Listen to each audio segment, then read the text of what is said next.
নমস্কাৰ ফেচবুক লাইভৰ এই বিশেষ অনুষ্ঠানটোলৈকে আপোনালোকক পুনৰ মই আদৰণি জনাইছো।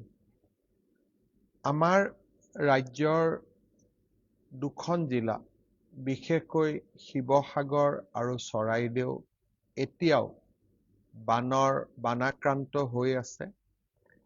বহু লোক গৃহহীন হৈ আছে আৰু চৰকাৰী বেচৰকাৰী বিভিন্ন সংগঠনে বানাক্ৰান্ত ৰাইজৰ সৈতে থিয় দিবলৈ চেষ্টা কৰিছে। যোৰহাট আৰু গোলাঘাট জিলাতো বানে ৰাইজৰ মাজত অতিশয় দুৰ্যোগৰ সৃষ্টি কৰিছে। আজি মই ফেচবুক লাইভৰ এই অনুষ্ঠানৰ জৰিয়তে অসম চৰকাৰে তৎকালীনভাৱে বানাক্ৰান্ত ৰাইজৰ বাবে ল'ব খোজা কেইটামান পদক্ষেপ আপোনালোকৰ সন্মুখত ঘোষণা কৰিবৰ বাবে বা আপোনালোকক অৱগত কৰিবৰ বাবে মই আজিৰ এই ফেচবুক লাইভলৈকে আহিছো। আমি যিকেইটা পদক্ষেপ আজি ঘোষণা কৰিম তাৰ প্ৰাক মুহূৰ্তত মই অকণমান বৰ্তমানৰ বান পৰিৱেশৰ বিষয়ে দুআষাৰ আপোনালোকক ক'ব বিচাৰিম আৰু বানাক্ৰান্ত ৰাইজক চৰকাৰে কেনেকৈ সহায় কৰিবলৈ চেষ্টা বা প্ৰয়াস কৰিছে তাৰ বিষয়েও মই এটা খন্তেক আভাস দিবৰ বাবে চেষ্টা কৰিম। আমি সকলোৱে জানো যে অসমৰ 25খন জিলাৰ 77টা ৰাজহ চক্ৰ 2157খন গাঁও এই বছৰৰ বানত আক্ৰান্ত হৈছিল। ইয়াৰ ভিতৰত আটাইতকৈ গুৰুতৰভাৱে আক্ৰান্ত জিলা দুখন হ'ল চৰাইদেউ আৰু শিৱসাগৰ, আৰু গোলাঘাট আৰু যোৰহাট জিলাও বানৰ দ্বাৰা প্ৰভাৱিত হৈছে। বৰ্তমানলৈকে বানৰ এই যিটো তুমুল আক্ৰমণ বানত আক্ৰান্ত হোৱাৰ ফলত এই চাৰিওখন জিলাতে 61 জন লোকৰ মৃত্যু হৈছে। শিৱসাগৰত 30 গৰাকী, চৰাইদেউত 20 গৰাকী, যোৰহাটত 9 গৰাকী আৰু গোলাঘাটত 2 গৰাকী। 74,000 পশুধন মৃত্যু হৈছে আৰু প্ৰায় 73,000 হেক্টৰ কৃষি ভূমি এই বানৰ আক্ৰমণৰ ফলত ক্ষতিগ্ৰস্ত হৈছে। গতিকে দুৰ্যোগ কিমান ডাঙৰ তাক আমি নিশ্চয় সকলোৱে অনুমান কৰিব পাৰো। 18 তাৰিখে বানৰ আক্ৰমণৰ লগে লগে ৰাজ্য চৰকাৰে বানাক্ৰান্ত ৰাইজৰ ওচৰত থিয় হ'বৰ বাবে চেষ্টা কৰে।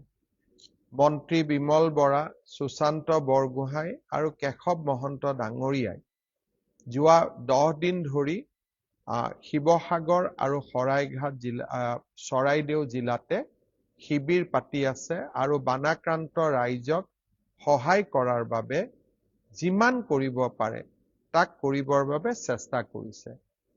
2 গৰাকী জিলা আয়ুক্তৰ নেতৃত্বত হাজাৰ হাজাৰ চৰকাৰী কৰ্মচাৰীয়ে বানাক্ৰান্ত ৰাইজক সহায় কৰাৰ বাবে প্ৰচেষ্টা কৰিছে।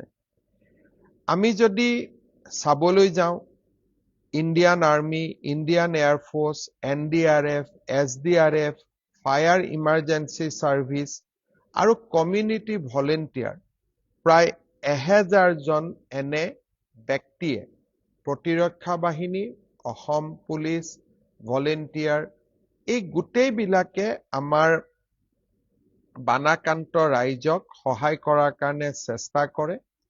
129খন নাৱেৰে সৈতে বানাক্ৰান্ত ৰাইজক সহায় কৰাৰ বাবে বা উদ্ধাৰ কৰাৰ বাবে চেষ্টা কৰে। 29,982 গৰাকী ব্যক্তিক এই প্ৰচেষ্টাৰ ফলত উদ্ধাৰ কৰা হয়। বৰ্তমানলৈকে চৰকাৰৰ ফালৰ পৰা 22,327 কুইণ্টল চাউল, 4,250 কুইণ্টল দালি, 1168 কুইণ্টল নিমখ, 96,568 লিটাৰ মাষ্টাৰ্ড অইল আৰু 57,215খন টাৰ্পুলিন যোগান ধৰা হৈছে। আমি এটা নতুন প্ৰচেষ্টা লৈছো। আমি দেখা পাইছো যে ব্যক্তিগত পৰ্যায়ত যেতিয়া আমি ৰিলিফ দিওঁ, হয় শিবিৰলৈকে আহিব লাগে, নহলে ৰিলিফ পইণ্টলৈকে আহিব লাগে। সেইবাবে নতুনকৈ আমি এটা প্ৰচেষ্টা কৰিছো যে এটা বান আক্ৰান্ত ৰাইজক দিবৰ বাবে আমি এটা সৰু কিট বনাইছো। প্ৰতিটো কিটত 8 কেজি চাউল, 2 কেজি দালি, 1 লিটাৰ মিঠাতেল, 500 গ্ৰাম নিমখ আৰু 1 পেকেট কেণ্ডেল। ইয়াক এই গোটেই সামগ্ৰীখিনি লগাই আমি এটা পেকেট বনাইছো আৰু এতিয়ালৈকে 1,75,815 গৰাকী 15 ফেমিলিৰ ওচৰত আমি বা ফেমিলিক এই পৰ্যন্ত আমি এই কিট বিতৰণ কৰিছো। ইয়াৰ উপৰিও চেনিটেৰী নেপকিন, বিস্কুট, পানীৰ bottle, baby food, mosquito oil, phenyl, bleaching powder, halogen tablet, candle, চিৰা, গুড়, সয়াবিন, প্লাষ্টিক বাকেটছ আৰু মাগ, চাবোন আদিও আমি বিতৰণৰ চেষ্টা কৰিছো। সমান্তৰালভাৱে ৰাজ্যৰ বিভিন্ন অঞ্চলৰ পৰা বিভিন্ন NGO, সমাজসেৱী সংগঠনেও চৰাইদেউ আৰু শিৱসাগৰ জিলাৰ বানাক্ৰান্ত ৰাইজক যোনে যেনেকে পাৰে সহায় কৰাৰ কাৰণে চেষ্টা কৰিছে। অসমৰ মুখ্যমন্ত্ৰী হিচাপে মই আকৌ এবাৰ স্বেচ্ছাসেৱী সংগঠন, হৃদয়বান ব্যক্তি সকলোকে মই আকৌ এবাৰ ধন্যবাদ আৰু অভিনন্দন জনাইছো। ৰাজ্যৰ কেইবাটাও জাতীয় সংগঠনেও এই উদ্ধাৰ অভিযানত জঁপিয়াই পৰিছে। স্থানীয় বিধায়কসকলেও বহু পৰিমাণে ৰাইজৰ কষ্ট লাঘৱ কৰাৰ বাবে প্ৰচেষ্টা কৰিছে। এই সুযোগতে শিৱসাগৰ আৰু চৰাইদেউ জিলাৰ স্থানীয় বিধায়ক ধৰ্মেশ্বৰ কোঁৱৰ, সুৰুজ, ময়ূৰ আৰু মন্ত্ৰী সুশান্ত বৰগোহাঁই, অখিল গগৈ, মই সকলোকে ধন্যবাদ জনাইছো।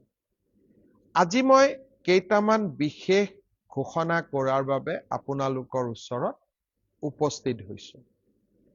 প্ৰথম, বান আক্ৰান্ত বা বানত কেইবাগৰাকীও লোকৰ মৃত্যু হৈছে, যাৰ সংখ্যা মই ইতিমধ্যে 61 বুলি আপোনালোকক উল্লেখ কৰিছো।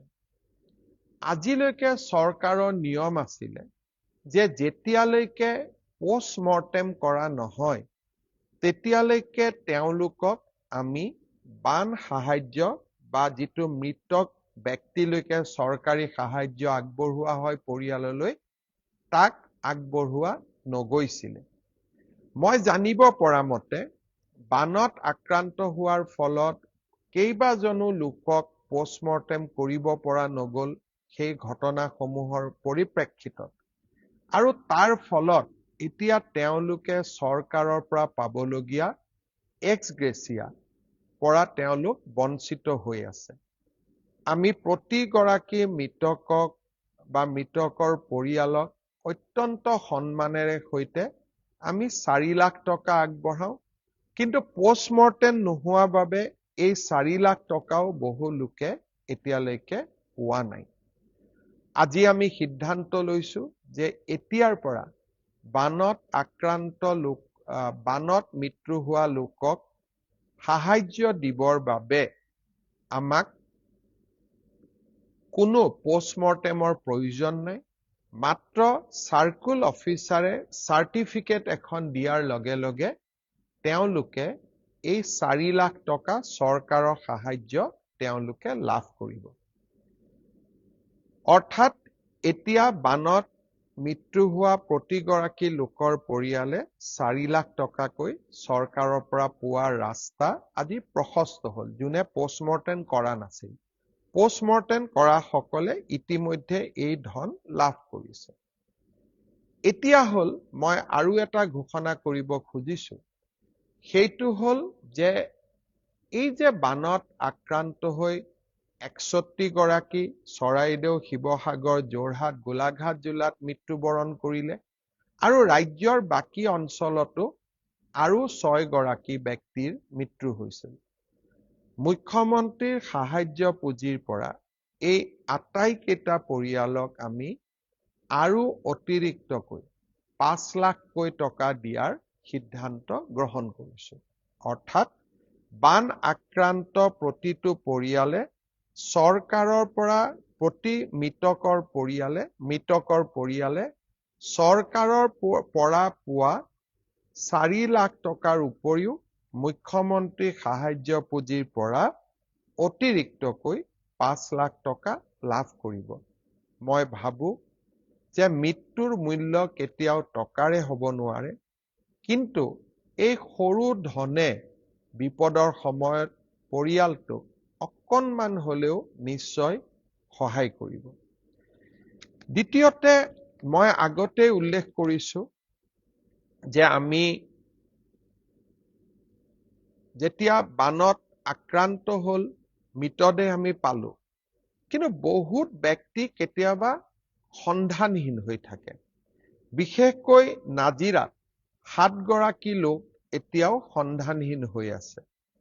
যেতিয়ালৈকে মৃত শৰীৰ উভতাই নাপায়, চৰকাৰী নিয়ম মতে পৰিয়ালটোক আৰ্থিক সাহায্য দিব পৰা নাযায়। আজি আমি সিদ্ধান্ত লৈছো যে এমাহলৈকে যদি তেওঁলোকৰ আমি সন্ধান নাপাওঁ, আমি তেওঁলোকক মৃত্যু হোৱা বুলি চৰকাৰী সাহায্যৰ বাবে ধৰি লওঁ। ভগৱানক প্ৰাৰ্থনা কৰিম তেওঁলোক যাতে উভতি আহে, কিন্তু পৰিয়ালটোৰ বাবে যাতে আমি পৰিয়ালটোক সাহায্য দিব পাৰো, তাৰ বাবে এই মিছিং ব্যক্তিসকলকো আমি মৃত্যু হোৱা বুলি ধৰি লৈ 4 লাখ টকা চৰকাৰ আৰু 5 লাখ টকা আমি মুখ্যমন্ত্ৰীৰ সাহায্য পুঁজিৰ পৰা আগবঢ়াম। অৰ্থাৎ মিছিং হৈ থকা 7 গৰাকী ব্যক্তিৰ পৰিয়ালেও ন্যায় লাভ কৰিব। আৰু এই ক্ষেত্ৰত বহুত বেছি পুলিচ ৰিপৰ্ট আদিৰ প্ৰয়োজন নাই। আমি সাৰ্কুল অফিচাৰৰ প্ৰতিবেদনৰ ওপৰতে এই সাহায্য প্ৰদান কৰিম। এতিয়া মই আজিৰ গোটেই ফেচবুক লাইভৰ এটা গুৰুত্বপূৰ্ণ ঘোষণা মই কৰিব খুজিছো। সেইটো হ'ল যে চৰকাৰে কিমান চাউল দিছে, দালি দিছে, নিমখ দিছে, মিঠাতেল দিছে, মই ইতিমধ্যে উল্লেখ কৰিছো আৰু আমি আগলৈ দি থাকিম।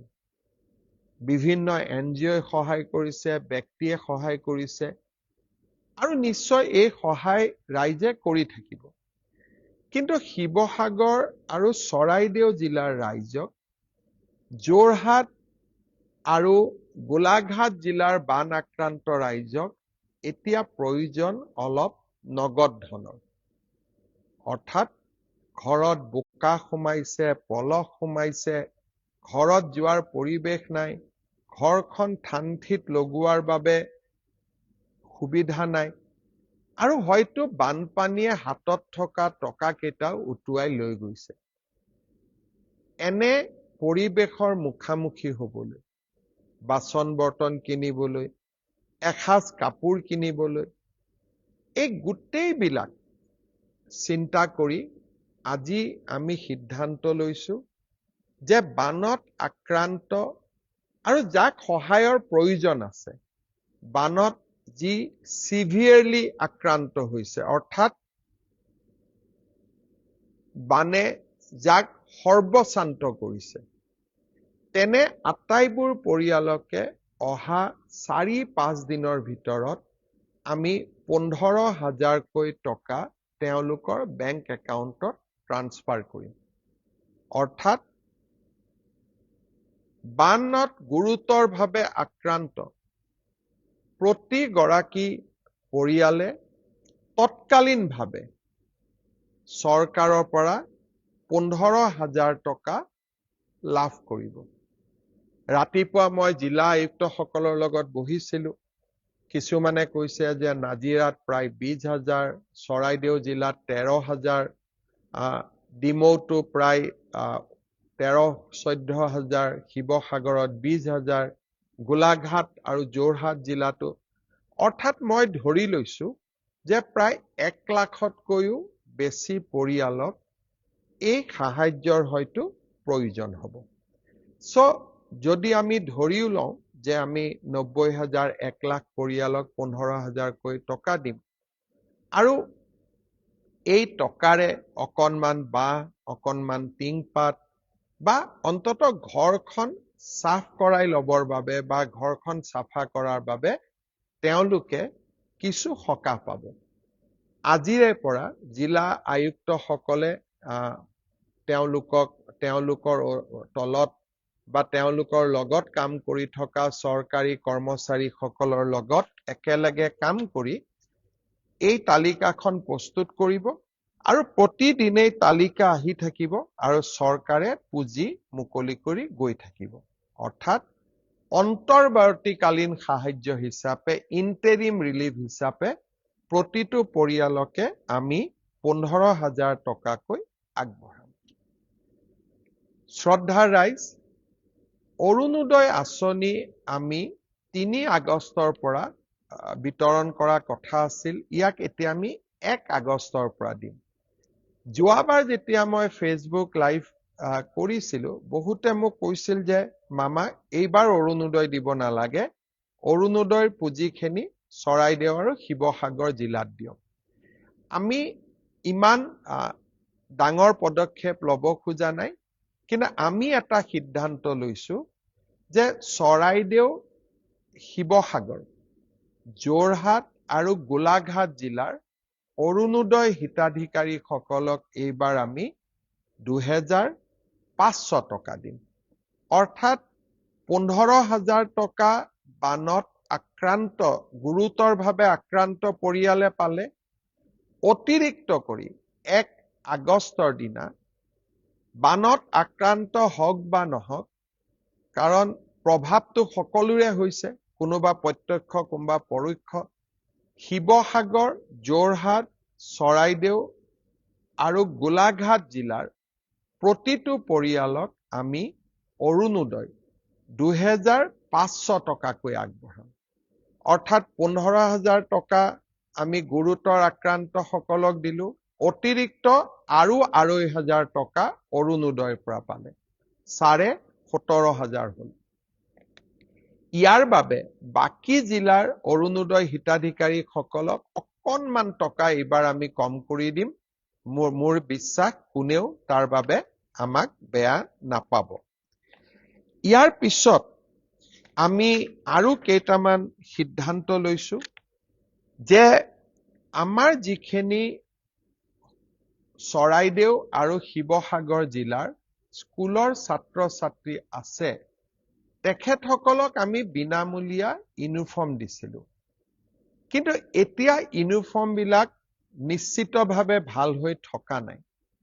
অহা এসপ্তাহৰ ভিতৰত আমি প্ৰতিখন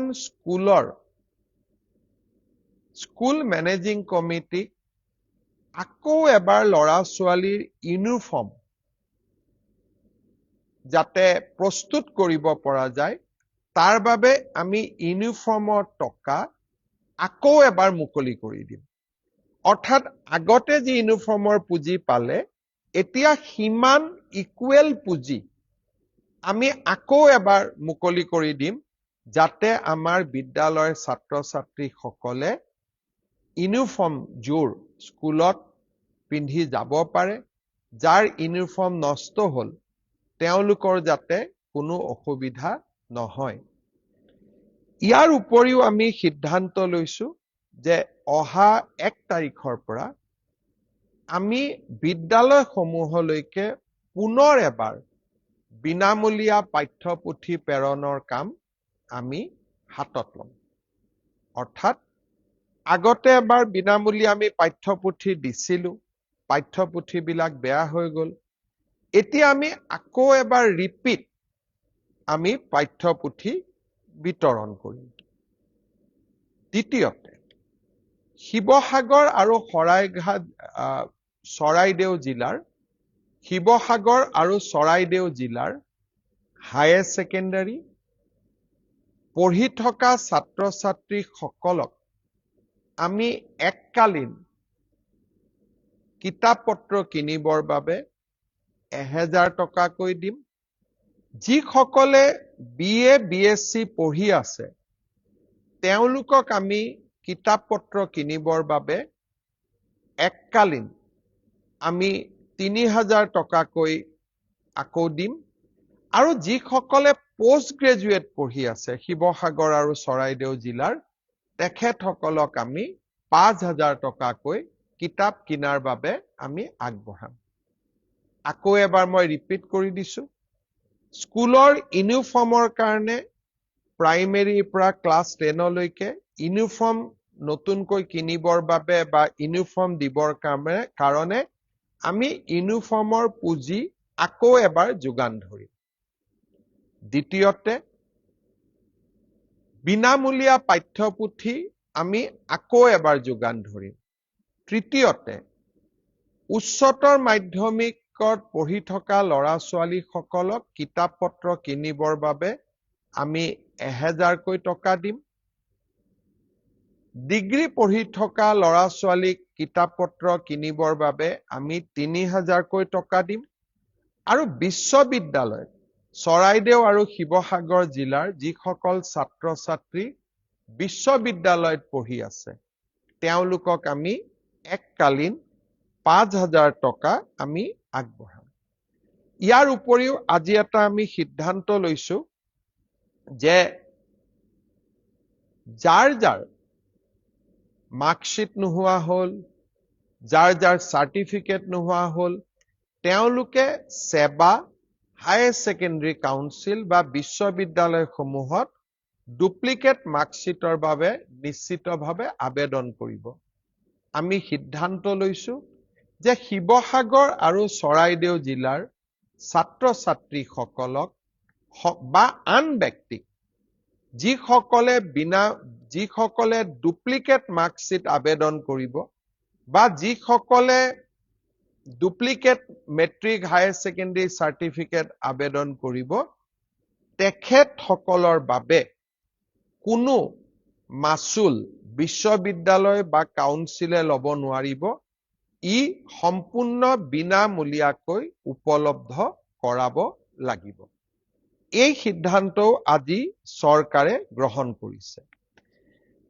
এতিয়া ইয়াৰ নেক্সট ষ্টেজটো কি? ইয়াৰ নেক্সট ষ্টেজটো হ'ল যে অহা 3-4 দিনৰ ভিতৰত আমি সমীক্ষা চলাম যে কাৰ কাৰ ঘৰ ভাঙি পৰিলে, কাৰ কাৰ ঘৰ ডেমেজ হ'ল, কাৰ কাৰ ফিচাৰী নষ্ট হ'ল, কাৰ কাৰ খেতি পথাৰ নষ্ট হ'ল আৰু কাৰ কাৰ পশুধন নষ্ট হ'ল আৰু কাৰ কাৰ তাঁতশাল নষ্ট হ'ল। এই এছেছমেণ্টটো আমি সমান্তৰালভাৱে আগুৱাই লৈ যাম। আমি যি এককালীন 15,000 টকা দিম বা অৰুণোদয়ৰ জৰিয়তে 2,500 টকা দিম, ই মাত্ৰ সাময়িক সকাহ। কিন্তু যাৰ ঘৰ ভাঙিছে, ঘৰ ক্ষতি হৈছে, তাক ঘৰ বনাবৰ বাবে, যাৰ পশুধনৰ মৃত্যু হৈছে তাক পশুধনৰ বাবে, যাৰ তাঁতশালখন নষ্ট হৈছে তাক তাঁতশালখনৰ বাবে, যাৰ ফিচাৰী নষ্ট হৈছে তাক ফিচাৰীৰ বাবে, যাৰ খেতি কৰিব নোৱাৰা অৱস্থা হৈছে তাৰ খেতিৰ বাবে। এই গোটেই এছেছমেণ্ট বিলাক 3 তাৰিখৰ পৰা আমি আৰম্ভ কৰিম। এতিয়াও বহু জাগাত যাব পৰা অৱস্থা হোৱা নাই। আমি লাহে লাহে এছেছমেণ্ট কৰি ৰাইজক সম্পূৰ্ণ ক্ষতিপূৰণ য'ত যেনেকে আমি নৰ্মছ মতে যিমান পাৰো আমি ৰাইজক যিসকল ৰাইজৰ ক্ষতি হৈছে তেওঁলোকক আমি ক্ষতিপূৰণ দিবৰ বাবে প্ৰচেষ্টা কৰিম। শ্ৰদ্ধাৰ ৰাইজ, এই যে আমি ছাত্ৰ ছাত্ৰীসকলক 1000, 3000, 5000 বিনামূলীয়া ইউনিফৰ্ম, এই গোটেইবিলাক পুঁজি আমি মুখ্যমন্ত্ৰীৰ সাহায্য পুঁজিৰ পৰা প্ৰদান কৰিম। যোৱা কেইবাটাও দিনত মই দেখিছো যে 18 তাৰিখৰ পিছত মুখ্যমন্ত্ৰী সাহায্য পুঁজিলৈ মাইক্ৰ ডোনেশ্যন সৰু সৰু 500 টকা 1000 টকা কৰি 4610 গৰাকী ব্যক্তিয়ে আমাক ডনেট কৰিছে আৰু 60 লাখ টকা এই ধৰণে জমা হৈছে আৰু কিছু ব্যক্তিয়ে যথেষ্ট ডাঙৰ কৰিও সহায় কৰিছে আৰু সেইসকলৰ নামো মই কোনোবা এটা লাইভত নিশ্চয় কৃতজ্ঞতাৰে সৈতে ল'ম দুই এজন ব্যক্তিয়ে মই একেদিন ইনষ্টাগ্ৰামত দেখিছো যে দুই এজন ব্যক্তিয়ে তাতে কৈছে মই ইমান টকা দিম তাকে লৈ ইনষ্টাগ্ৰাম ৰীল ঘূৰি আছে কিন্তু নীৰৱে সহায় কৰা মানুহৰ সংখ্যা বহুত আৰু এই নীৰৱ দানৰ দ্বাৰা মুখ্যমন্ত্ৰী সাহায্য পুঁজিত এতিয়ালৈকে আমি 26 কোটি 58 লাখ টকা লাভ কৰিছো 26 কোটি 58 লাখ আৰু 60 লাখ এই গোটেই সমুদায় দান আমি এনেকৈ শিৱসাগৰ চৰাইদেউ যোৰহাট আৰু গোলাঘাট জিলাৰ বানপীড়িত ৰাইজৰ মাজত আমি বিতৰণ কৰিম বিভিন্ন ধৰণে ইউনিফৰ্ম বুক গ্ৰান্ট আৰু চৰকাৰী নিয়ম নীতিয়ে যি ঢুকি নাপায় তাক আমি মুখ্যমন্ত্ৰী সাহায্য পুঁজিৰ পৰা আগবঢ়াম মই কাকোকেই নকওঁ যে আপোনালোকে মুখ্যমন্ত্ৰী সাহায্য পুঁজিত দান দিয়ক কিবা আগবঢ়াওক কাৰণ দুই এজনে ইয়াৰ ওপৰত দিয়া কমেণ্টে সঁচাকৈয়ে মনবোৰ কৰবাত নহয় কৰবাত বেয়া লগাই দিয়ে মুখ্যমন্ত্ৰী সাহায্য পুঁজিৰ পৰা যোৱা 5 বছৰত কিমানজন কেন্সাৰ ৰোগী অকণমান হলেও সকাহ পাইছে তাৰ তালিকাখন দেখিলে আপোনালোকে সকলোৱে বুজিব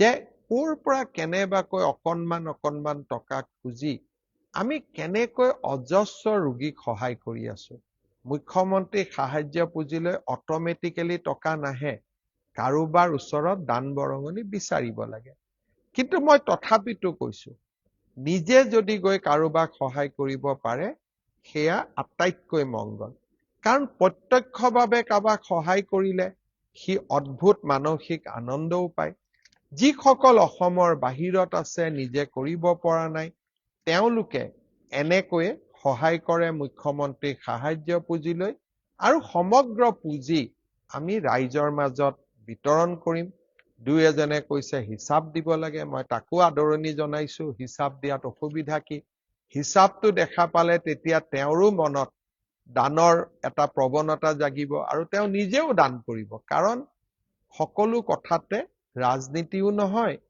আৰু সকলো কথাতে ইনষ্টাগ্ৰামত ৰীলো নহয় মই ভাবো যে আমি সকলোৱে এই মুহূৰ্তত ৰাজনীতি আৰু সমালোচনাৰ পৰা ওপৰত থাকি বানাকান্ত ৰাইজক কেনেকৈ সহায় কৰিব পাৰো তাৰে প্ৰচেষ্টা আমি হাতত ল'ব লাগে চমুকৈ মই আকৌ এবাৰ ঘোষণা কেইটা কৰিছো যে বানত আক্ৰান্ত প্ৰতিটো পৰিয়াললৈ 15,000 টকাৰ এককালীন সাহায্য অৰুণোদয় এই 4খন জিলালৈ এই মাহত 2,500 টকা আৰু এটা কথা আপোনালোকক ক'ব খুজিছো এই যে 15,000 টকা দিম কেতিয়াবা চৰকাৰী আঁচনি দিলে কয় যে চৰকাৰী কৰ্মচাৰীয়ে নাপাব অংগনবাদীয়ে নাপাব আশাই নাপাব ইয়াত সকলোৱে পাব চৰকাৰী কৰ্মচাৰী এজনৰো যদি ঘৰ বানে আক্ৰান্ত কৰিছে তেওঁ এই পুঁজি পাব আশা অংগনবাদী মিড ডে মিলৰ ৱৰ্কাৰেও পাব